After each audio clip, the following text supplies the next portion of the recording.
I belong to the band.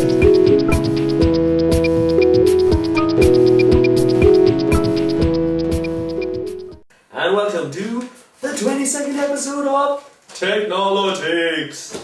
I'm Francis McGillicuddy, and I'm joined by Gareth Stuck. That's me. yes, Dave. Okay then. Our first story. Okay, this is focusing on Steve Jobs. Steve iJobs. iJobs and his iLife. And two things going on with Steve Jobs this week for you Apple fans out there.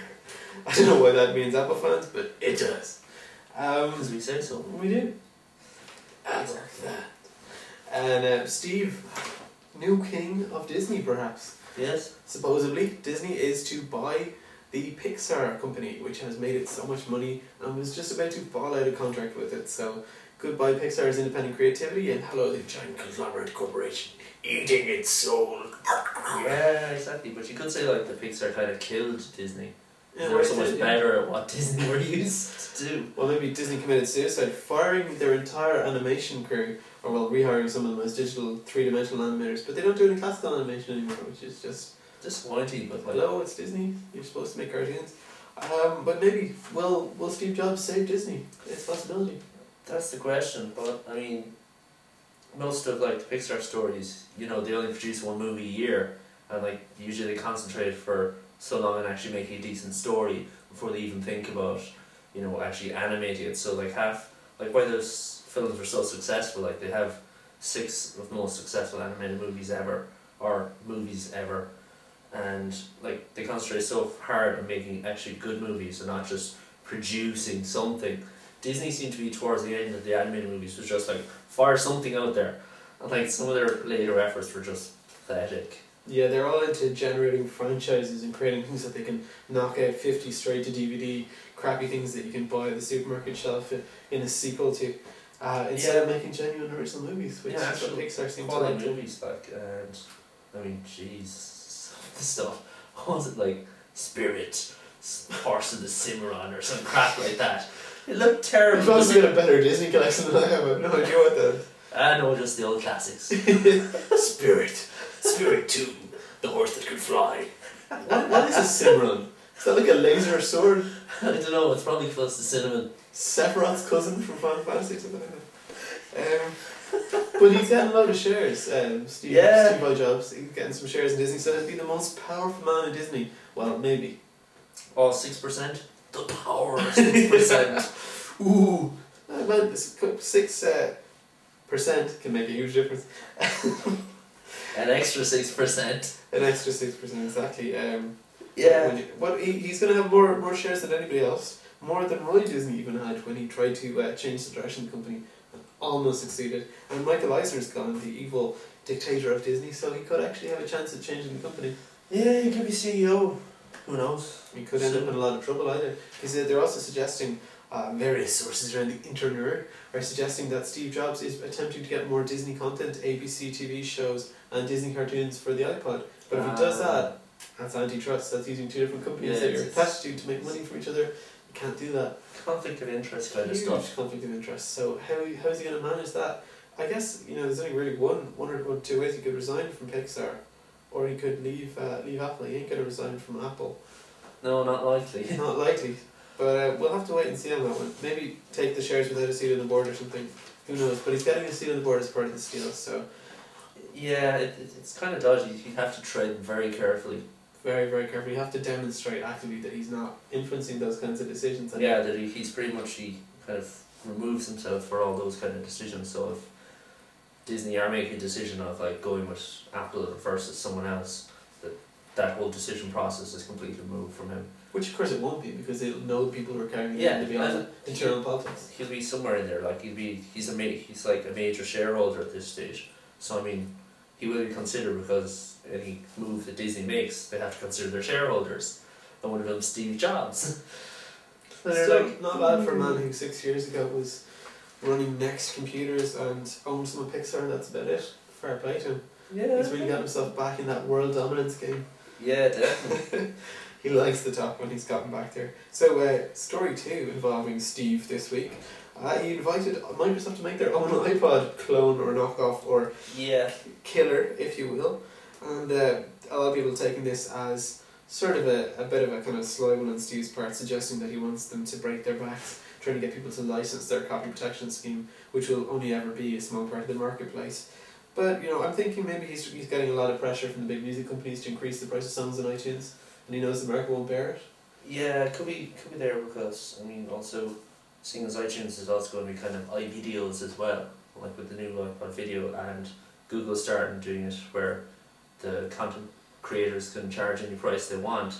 So maybe they want to kind of introduce some flexibility into iTunes' very rigid plan. So maybe they want to, like, say, okay, 99 cents maybe a track, but we want to have a bit of leeway where we can increase it or decrease it for the latest releases or some rubbish like this. So I mean, he could be under pressure alright that way. And I guess if Microsoft are in the game, they'll have someone to negotiate alongside in saying, well, you know, we can't increase those prices because Microsoft won't, or whatever. Or he's playing some bigger game there. And he does have a history of successfully manipulating Bill Gates. Eager followers of tech will remember the massive investment Gates made in Apple several years ago when straight after Steve Jobs got his old job back as CEO, Microsoft bought a huge amount of shares in Apple, which they've since sold at a huge profit. Yeah? Yeah, and he appeared right up there on screen behind Steve Jobs at Macworld, and there was a huge chorus of booing, but that was a midnight phone call. Steve Jobs just phoned up Bill Gates and said, "Yo, Billy," or whatever, I don't know how he refers to him. Mine arch enemy. And managed to get him to spend millions. Got him to spend all these millions saving Apple, because Apple's, of course, huge customer of Microsoft. People generally buy Microsoft Office. Yeah, exactly. So, I don't know, but what's he really doing looking for competition for an iPod? It could be, that having competition would decrease, you know, this thing of being pressurized to raise prices, or add some flexibility to prices, but having a competitor probably wouldn't change that. So there might be some other game going on there that we don't actually know about. More than we see. Yeah, exactly. He's got an evil plan. Or a good plan. Also, just want to point out before we get on to our next story, if you're just listening to this podcast, we are a vidcast as well. Do take the enormous amount of time that it will take to download the show. I think this week I got some more bandwidth from my host, so I'm going to host it directly for a week as an experiment. You know, in case we get slashed out, we won't do it every week. Yeah, but just for a week, so it should be a lot faster this week. So do download the video. It'll be up on Google Video probably in a couple of weeks after that. It's worth it because you get to see how gorgeous we are in real life. And you never know, we could do a show naked, you wouldn't even know. We could be naked right now. You could be naked right now. I know I'm naked under my clothes. Under all these clothes, we're naked. Anywho, our next story concerns a fantastically wasted opportunity regarding this new little kind of application I came across during the week called My Stickies. And the simple service that this provides is that you can put little post-its on any web page you visit by signing up to the service. It's free, so you go anywhere on the net and you have a little comment or you have something you want to make a note of, you just put this little post-it up anywhere on the web page and write a little note to yourself, and then next time you're at the website, that little post-it will just appear. Now, that sounds pretty nice in some ways, except it's missing out on one thing. No one else can see your post-its. You might want to, because you might want to leave something like a comment or maybe a reference to another website which contradicts or, you know, adds a different view to, say, a certain story you read. So it might be another way to actually add comments to websites. Essentially, it is a way of adding comments to websites, but at the moment you can't make those publicly available, so no one else can see your comments. And the interface isn't, well, one problem with it is it's an extension for Firefox which you can download. Safari and Internet Explorer aren't currently supported, and I tried what you'd have to do if you're using Internet Explorer and Safari, which is like a little bookmark, and that doesn't work at all. So, bit disappointing. Bit of a waste. I mean, I know I waste my stickies all the time, but when my sticky wastes their stickies, it just gets ridiculous. Yeah. It just occurred to me I had to say it. You couldn't resist. Yeah, it's a great idea. They just didn't go far enough with it, I think. I think they're talking about having shared stickies in the future. But currently you can't share your sticky, you gotta keep it to yourself. Yeah. I was thinking it's actually another reason that a couple of reasons occurred to me why they might not be doing this yet. One is that it could be used by advertisers to spam. So you get stickies all over your site and they're all just ads. How do you stop that, you know? But the other one, I guess, I suppose. yeah, and there could be a potential difficulty. Like, it could be such a useful thing. You go into a site, you see all these stickies telling you all the information about it, or you go into a site and it's just lots of fucking ads everywhere. But I guess another problem is liability. What if somebody has a sticky on Wired which says Wired is the gay man's Bible, and Wired don't like this, or gay people don't like it, and you know, they get sued. Yeah, exactly. But is that technically on Wired then? Is it? No, Wired wouldn't get sued, but my stickies could get sued. My stickies could get sued. It could get very sticky. Ooh, yeah. That's so weird. A sticky situation for my stickies. Ding. But we were talking before about all these cool things that they could do if you could share them. Yeah. So you could have like ranked stickies. Like at the moment you have ranked delicious users. There's various sites which rank how expert you are at delicious. So you could have like the people who've got the best information, just like tags on various sites. So people who leave like cool comments that always like link to something else you might be interested in, or maybe someone who always leaves an intelligent comment or piece on something, or maybe links back to their blog, and they always, if they've read something, they have their opinion then on it somewhere else. So you see their stickies up on a website, you can see what that person thinks. They might give you a different perspective.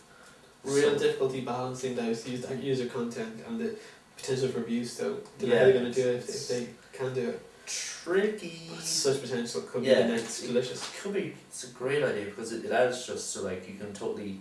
It's users marking up the web in a completely new way, and it's like if it works the way like the interface says like it's meant to work, it's actually pretty simple because the extension in Firefox is literally just press a button and you create the sticky. So it's very simple. Anyone could almost do it. Anyone can do it. And much more natural than delicious. Delicious works very well because it's very useful, but it's a very kind of unnatural way of you have to go into this window, you have to tag in kind of a separate window, and then it goes back to the site. Yeah, it's not really kind of a natural way to do You're it. trying to think of natural tags as well, rather than just writing whatever comes into your head. You know, so it's tough because. Like delicious, you have to kind of think of meaningful tags, and sometimes that's related to the content, and sometimes it's something you kind of infer from the content. So you might have something about DRM that doesn't actually mention DRM anywhere in the article. So you like go, oh yeah, this is DRM, and you enter that in. It's one of your tags. So I don't know. My stickies, it's a possibility. We'll keep an eye on it, and hopefully they'll do some work. Maybe you're listening right now. If you're listening, Mr. Sticky, Mr. Sticky, please take our suggestions on board. We are the gurus of all that is digitastical. Fantastical. We will make you zillions of millions. Yes, squillions. Centillions. Gazillions. Bajillions. Bajillions. Yeah. Very important to remember bajillions. Bajillions. Yeah. So our next story about Firefox 2. Firefox 2 Alpha due next month, and lots of changes in the offing. Tab and interface enhancements. So when you close, there's an extension which does this already, but one neat feature. When you close down Firefox, or it crashes, as frequently happens unfortunately, keeps all your tabs open. Legend, such a simple thing, but you wouldn't believe how much of a difference it makes. History of each tab. Why don't they have this already? When I saw this, I was like, yes, that makes so much more sense. Tag-based bookmarks. Well, especially if they don't close. Then it really is brilliant. Because then it just makes life way nicer. They're also going to try and save the data, so if you're typing into a web form and it crashes or whatever, you still have your stuff in the form, which would be just brilliant. Yeah, that's always irritating. If something like that happens, you're like, you might have spent some time writing maybe, I don't know, a piece for a form or something like this, and it's gone. You just go spare. It's sort of those headbutting the screen again and punch again. the screen kind of moments. But hopefully it'll reduce that. So they're also going to try and integrate RSS better. Going to have an integrated viewer, which is such an obvious thing again, but you'll be able to, in a tab, you'll be able to look at all your RSS feeds and go into them. Smoother support of web apps. Super cookies. So offline web apps they're talking about. So you have stuff like Google Maps, which will save all your cache data. So you can, even when you're offline, you can be able to look at some elements of it, things like that. You can see how well that works. But Ajaxify could be great. Smoother search. So you're going to be searching your search cache, and it's going to automatically parse all the stuff you look through. So more meaningful search. A lot of people working in Google are working on Firefox. Yeah, they're trying to combine those two things. Kind of handy that way, but honestly, it's going to be leaning for it. Yes, it's going to work particularly well with Google. Let's hope there's no bias there. So what would you change? Here's a question. What would you change?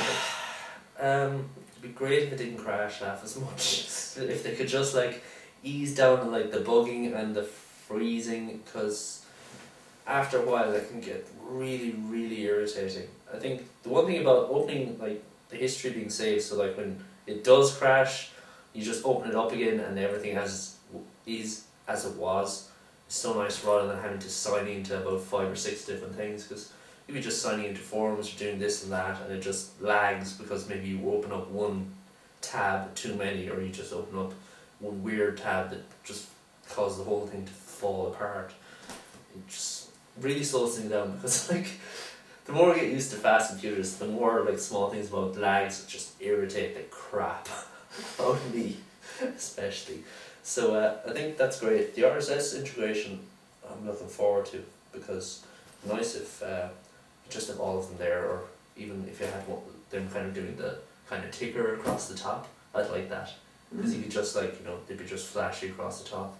I think tickers had such a bad name in the past that by the time RSS came around, it didn't occur to anybody to make an RSS ticker, but that's it. It's a pretty good idea. No one's done that? I don't think so, I've never seen it. That's ridiculous. Millions, I tell you, millions of bajillions. Millions, there we go. It's our idea, you heard it first. We claim ownership. I claim ownership. No, I claim ownership. We claim ownership. Alright, I'll share with you. Okay. You get 10%. 10%! Fuck you! So all those things would be great. I find it crashes generally when you're looking at media. So if I go into QuickTime or Java or something like that, I don't know, that's my crashing point for Firefox. Not always, but every now and then it'll hit a movie, Windows Media or something, and instead of launching the plugin, it just you're dead. No, I'm getting more like just general browsing, and you open up like quite a few tabs. So like you've like 10 or 12 tabs, because maybe like during the week I'd be reading up stories for this show, and I'd be going through maybe a huge list of an RSS feed I've got from some news groups. So just going through that and like open up all the tabs, all the ones I think are interesting, and I'll go through them one by one afterwards. And at some stage during that, it'll just freeze, and you just click on a tab, blank screen, and you're just, oh lovely, off to Task Manager, 100% CPU. Yeah, I love seeing that. Yeah. It's I've quite heard interesting. that. I've actually never seen that in particular. I've had it freeze once or twice, but then just unfreeze. But I've heard that and I haven't seen it, so I guess it's where people get different bugs in Firefox. I'm finding it weird, because strangely enough it's kind of happening more posts in the new year. I think I didn't really notice the problem before the new year, so I don't know, maybe the computer systems I'm using in college have been changed, that's affected things or not. I don't know. It could be something else rather than Firefox. But at the moment, it seems like the chief suspect.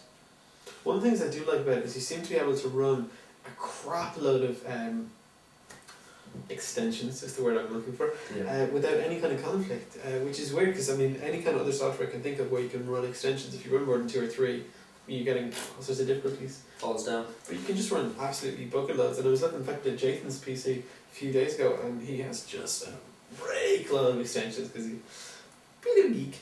And yeah, but some of them like you just have to have. I mean, they're great ones like Bug Me Not, or I have this Nuke Anything, and it just literally right click and you can just get rid of any box of text or ad on a website. So like when you print it off, you don't have these crappy ads down the side. It just pushes all the text, and then you end up with like half a sentence. Yeah, it's great. It's fantastic, because you can just click on something and it's gone. Yeah. So that's they nice. are great, and they're written by people who just like always come up with like the stuff you really want to get rid of, and that's ingenious. Plus it's free. That's the excellent thing, is a lot of the functionality then goes on to be incorporated in later versions. Yeah, exactly. I think the tablet browsing was even originally an extension, but I could be wrong. Wrong. Never. So, Anyway, okay. story. Robert Cringley's 2006 predictions. In iCringely this week, Bob went through last year's predictions, of which he believed he got 66% correct. Being a little bit, generous, we think anyway, and down on previous years, even by his own generous standards. So, even he knows he's getting worse. He's a great guy though, little Bob. Little Bob. Love his head. Little Bob. Okay, so, what were his main predictions for this year? Take note, go down to the bookies. Apple will lose their streaming case against Burst. Not good. Safe bet though, I reckon Microsoft already settled there for 60 million. Essentially, Burst have got the patents and have got the experience in the area, and Bob's just saying they're going to lose and they're going to have to buy the software or else license it from Burst. So There's no way around. Burst, the developers of the kind of streaming media techniques or I guess algorithms which allow media to start off without having to buffer, now used in QuickTime Media Player and so on. Yeah, so if it's using all these things, Burst if they have the patents, they're kind of screwed. They haven't a leg to stand on. Exactly. So, whoops, and I think Apple, he said that immediately after launching the suit, they kind of realised they were wrong, and they were kind of like, shite, how do we get out of this? So, also, this year for Apple, we have the new Intel Macs will support XP, and Apple may start still competition with Microsoft by kind of just going, yeah, Macs, yeah, they'll kind of support XP, but providing very little infrastructure so that it's kind of more for the hackers and freaks and... Freaks? Yeah, freaks is another name for hacker. Are you sure you're not thinking of Freaker? No, freaker or freak. People who make the phone calls for free and stuff? Oh yeah, could be wrong. Anywho. I'm not up with the lingo. Yeah, you're not down. You're not Jimmy. Anywho, what they're going to do is that you're going to be able to buy your little Mac, and then you can buy either XP or OS X for Mac, but they're going to provide very little support either way. So, it's going to be for the amateurs, the people who like to mess on their own and set up things and install Linux and 500,000 different OSs. But they think it might be a good way to actually sell more Macs to people who are just interested who want to use the hardware. I know a lot of people who would definitely buy a Mac if they could use PC software on it. So it could be, they're seeing it as a way just to sell more Macs without actually increasing the support costs to themselves, which is pretty clever if they manage to do it. Also, .Mac Online will go up to 1 terabyte of storage. Hooray! I don't use it. Nobody I know uses it, but I'm sure it's great for those who do. Hooray! Okay, also, Google will use 2006 as big preparation for 2007. Yeah! So, they're planning to release maybe some more products and more services. Unknown what, but definitely not a PC or an operating system, or probably an office suite. That's all a load of rubbish. An office chocolate bar maybe. Yeah, an office chocolate bar. Google bar. Ooh. I think we've already got that. Good. Do they? One step ahead all the time. Shoot, yeah. Anywho, there is possibly going to be another public offering of shares though. So for people like our Google blogger, Who have lots of shares, they can now buy more shares. Need some more money. So obviously it's just increase the war chest and, in big preparation for 2007 where they might make a big push on, what they're doing with Google Video and stuff like this, just to spread out and not change their system of making money from constantly dependent on advertising to actually branch out into different things, different revenue streams, and making those profitable. So more money needed for what? For I guess company purchases. Company purchases. So yeah. who will they buy? It's an interesting question. Delicious maybe? Oh no, they already got bought by Yahoo, didn't Yeah, they got bought. Yeah, Yahoo. they? Yahoo bought them. See, Yahoo, so watch out for them. Yeah. That was another one of Cringy's predictions. Like Yahoo, nobody's really paying much attention to them at the moment, so they may have some surprises during the year. May come up with some really clever things because they're under no pressure, so they can kind of bring something out tentatively, and if it bombs, then no one was really expecting much anyway, so they can kind of just crawl away. But Google are seen as like, oh, it must be good, you know, and if it's not, then it's like, oh. Yeah, the thing with Yahoo, which really impressed me, I used to really underestimate them as a company, but Google had years and years to build up Gmail, and they had the whole infrastructure and everything. Yeah, but it's still buggy. Well, it's Their feature this week. It's still buggy, but they gave this huge storage. So Yahoo, within like 3-4 months, they offered not the same amount of storage, but I think I don't know what it is, 256 megs. They upped it to And 256. whatever it is you get, it's a huge amount, and they did that so quickly and without having the infrastructure to do it. That amazes me. There's a company that can really pull their socks up when they need to, and I think they're really in the race. Yeah, I think they'll make a difference along the way. It's just maybe they're not going to kind of go straight for direct competition of search with Google. They're going to they're looking at other things. I mean, Delicious and Flickr, things like that. I mean, they're very much going for the full autonomy social kind of thing. So we might be kind of trying to corner that little area of the world. Yeah, I expect to see 2 big things from Yahoo actually this year. Integration of Flickr and Delicious, things like that, into either a new front page or a replacement for that front page, which is much more focused on me, much more interesting, which will actually get people using it. And also the new Google Mail, not Google, Google on the brain, Yahoo Mail. They've been banging in this for a while. The Ajax clients, when they go mainstream with that, it'll just blow everybody out of the water. It's really good. There's talk of that. And did we ever actually get to see the Hotmail, the new Hotmail? Kahuna! âBugâ! I didn't get to see it. I don't all see washed up, screenshots I'd of say. But Hotmail, if you go and sign up for a new Hotmail account, you still only get your 2 megs. I don't know what the fuck you have to do to get it. And they delete your account after 30 days. That's a joke. Anyone who's still using Hotmail, go and shut your account down. Everybody's laughing at you, please. I know I am. I don't even know you. I have one that never looked at it. Exactly. You have one just to laugh at, but don't actually use it as an email account. One other thing we didn't mention, Cringy did predict that you would be able to go out and buy your Intel OS X and just install it on your PC.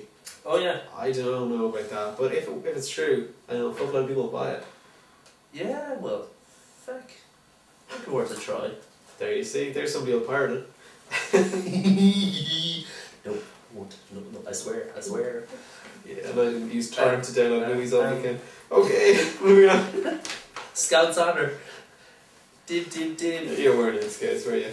No, where you got a good third dib.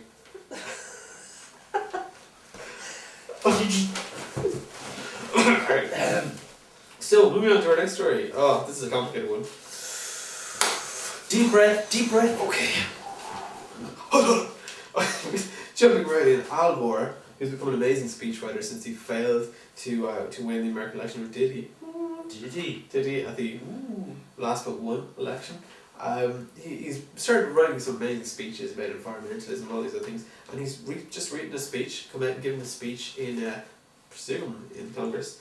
I didn't actually say where, rather just that he gave it in Washington, which I guess he didn't stand just in the middle of Washington. In the middle of the street, just going, alright, hello! I nearly did a Nazi salute there, I'm not sure why. Some of these footballer things, I guess they just get figures and then they do a Nazi salute. Not a Nazi, but anyway. Sidetracked. So he's giving these great speeches, and he gave one where he basically said impeach Bush.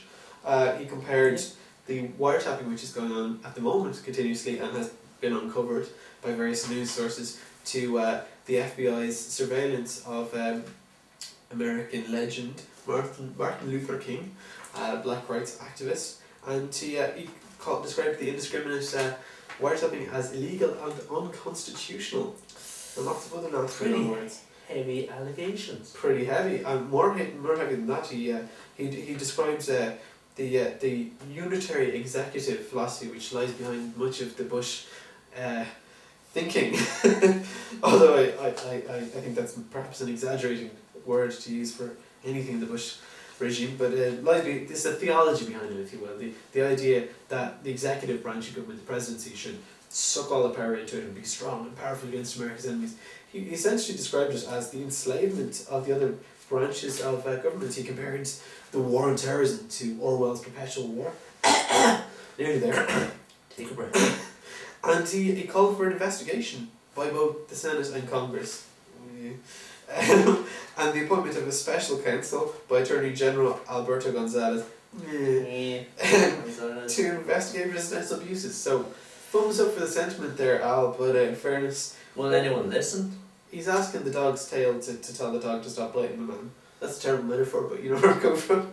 It ain't gonna happen. If Gonzalez does appoint someone to investigate Bush under pressure from whatever, it'll be some lackey who'll go, yeah, Bush is great. Yeah, Bush is great. It's very sound like, you know. Yeah, he's great on that. yeah, definitely allowed to. There are those laws small. They're only slowing him down. He did the right thing. He did the right thing. Did the right thing, yeah. I like that. The American people, they're just a stone around. Just getting in the way, god damn it. But you can read this speech, and we recommend you to read it and browse through it, because it's vastly long. It is quite long. It is but it is quite... It's moving. It's moving. You caught me there. And it will open your eyes. If somebody as mainstream as Al Gore is saying this, then, hopefully the movement to impeach the war criminal and mass murderer George Bush is gaining ground, which is excellent. I don't know whether to get impeached, but definitely it should be investigated because, again, Bob Cringy, I read an article, he was commenting on this, and he said that the mechanism they normally have for doing these wiretaps is almost like a rubber stamp. Yet Bush didn't even go through the rubber stamp for this, so that would seriously cause into question what the heck was he asking for, or what the heck were they going doing? If they weren't even going to risk going for the rubber stamp. And then they said their arguments, I think Al Gore's was they said first, we don't need the laws, but this was after, they did try and get them, and then just went afterwards, no, actually we don't need the laws at all. It's already illegal. So yeah, it's already legal, So I think they definitely knew they were in the wrong. They know they're in the wrong, but they're trying to cover it up and say, yeah, we didn't actually break any laws, or there are no laws here. It's lawless. It's the Wild West. It's Wild Bush. I'll shoot you guys. Yeah, I think that anybody at this point who still considers Bush a legitimate leader and one who's not a massive user of his powers, welcome with their eyes closed. It's a crazy abuse of powers, and it's the actions of a dictator or king, because he's just ignoring the law. And what is that except what is a king or dictator than someone who just, I am the law. Well, other than the Judge Dredd. He's also the law. But you got torture of prisoners, you got extraordinary rendition, you got secret prisons in Eastern Europe, you got Guantanamo Bay, you got the illegal invasion of Iraq, and you got wiretapping of American citizens. How far does this guy have to go before he's indicted? All Clinton did was a blowjob from a fat bird. Sorry, excuse me. And they tried to indict him. And Christ, Bush looks like he could use a blowjob. I'm not sure he could stand it, but certainly could do it. Anywho, yeah, obviously Bush is on our Christmas card list. Not. Anywho, finally, onto our Googleblogger story this week, which is that Google is currently defying the US government, who have a subpoena that wants them to hand over information in their databases to help fight pornography. Damn it, porn! Damn porn! So, Google are fighting the subpoena on justifications of request grounds. They're saying, first of all, it's going to be kind of an invasion of privacy for some. They don't really want to give out the information because they feel their customers, the people who use Google to search, will suddenly feel that maybe their searches are being recorded and that information can be handed over to God knows who. So obviously their customers, they're going to lose custom more than likely through this. Secondly, that it's just going to be a huge pain in the ass because they have huge amounts of information.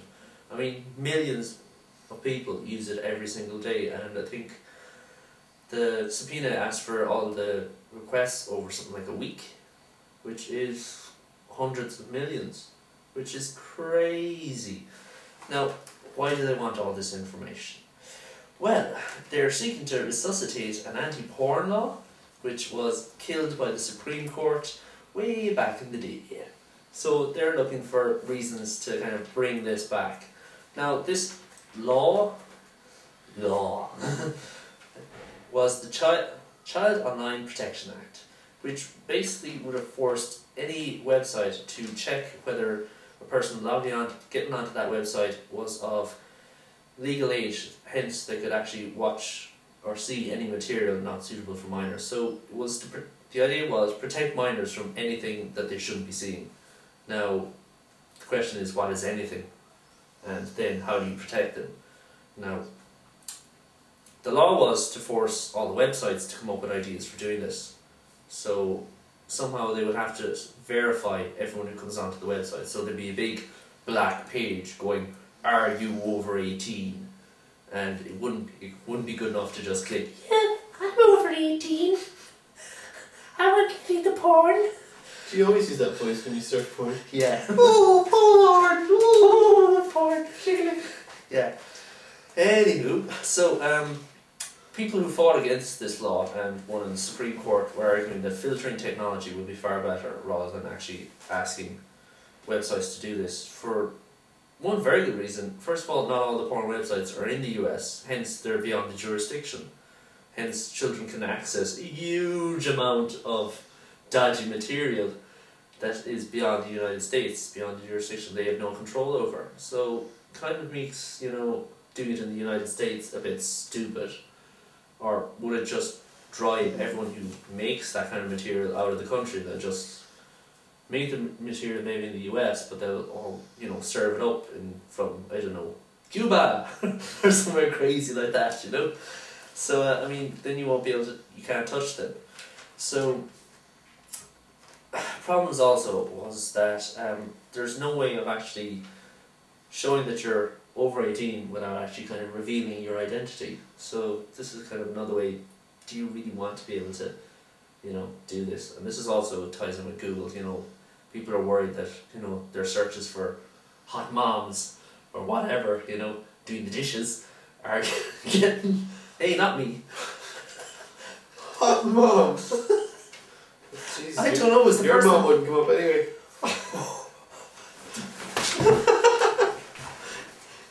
Only because I keep my phone as ever private, Jesus. She's very cute. Anywho, okay, this continues with the lovely porn squad trying to crack down on all pornography and all naughty things in the world. See, at large. you gotta wonder, is this the first step to them trying to erect a firewall around America, similar to the Great Chinese Firewall? Because here's the logic, right? Okay, so we block American porn sites without, adult verification. Then we block search for foreign porn sites. But then we're going to have to block linking to those foreign porn sites. The only way we do that is with a blanket Chinese-style firewall. So there's the logic. So we need one to save the kids from the evil porn, It's for the kids. which will turn them into sex fiends. Yeah, sure. I looked at loads of porn when I was a kid, and I never get any sex. So it certainly didn't have that effect on me. Yeah, man, that's the problem. Shut up! No, it's not. It's because I'm ugly and unattractive. Moving on. What's your media pin for this week? Oh, hilarious. I'm going to enjoy that one for hours. Anywho, my pimp this week are two things. One is a fantastic video of the Hoff singing Hooked on a Feeling. Chunga, chunga, chunga. Oh, it's fantastic in its cheesiness, and if you were a fan of the Hoff, you have to see this. Does the Hoff have any non-ironic fans? I guess he does in Germany or something. I don't know, even in Germany they probably recognise the irony. Oh, is Chuck Norris seems to be the new Hoff? Chuck Norris is kind of the new Hoff, but he'll never be the Hoff. No. No, It's all just Chuck Norris facts. No, it's Chuck Norris facts, which are kind of amusing, yes. They're not even true. They're amusing, but you know, you can very easily change them to like Mr. T ones, which were going around a couple of months ago as well. So I think someone just slapped in Chuck Norris instead of Mr. T. I like to slap Chuck Norris. So what's He'll never have the super cheese factor of the Hoff. Never. He'll never be the Hoff. So what's the world's first bug thing? What's this bit? Yeah, this is a photo of the world's first bug. Do you not know the origin of the word of bug and debugging? Is this true? No, this is true. This is like, for any of you computer nerds out there who don't actually know what this is, the world's first bug in like a computer was actually a little moth that flew into this computer in 1945. Yeah, and it was actually wrote down in a notebook. Found a bug in the computer, and we debugged it. And it's like, there it's slapped on the page, a moth. I'm serious, it got caught in a relay. It fucked up the computer program. It's mental, and that's where computer bugs and buggy code and debugging all comes from. Okay, so Mr. Smart Guy, where do worms come from? Did they find a worm in the computer? Didn't think so. No. Crawling through the network cable. Don't know. You worms. That's kind of legend though. Yeah, it's pretty cool. So my media pimp's actually really boring. I don't even know. I was looking to have anything to pimp, so I pimped this. I really apologise to my fans. It's the Socratic teaching method. It's a description of how to get people to learn by just using questions. But it's useful if you've ever had to give a lecture. But it's also good for indoctrinating people because they believe more of what they discover for themselves. So if you're trying to convince them of something, you just keep asking them last questions like, so what did you think Sally did? Also, who do you think she slept with? They're going to, Alright, so we get people to join your cult. So do you think I'm the Lord? Yes. Thank you for agreeing with me. If I was the Lord, what would I do? This? Or, whatever. Yeah, exactly. That's very convincing. This could be a 4-hour show, probably not, but I wouldn't know because we didn't time it. We never do, we always forget. We don't have watches. Naked wrists. I have a watch. I didn't look at it though. Oops. Yeah, well, this has been one of our less energetic shows. Apologies, done in the evening, tired, just had a McDonald's. Ooh, bad idea. Well, Burger King, not quite that bad. Almost. Almost. Do watch it, as I say, super fast download of our extra cool Dream hosting. So try and grab the file. It should take a lot less long than previously. And up on Google soon. Alright. For all you fans out there, Enjoy. All our fans, yeah. No whacking off to the show. Take care. See you next week.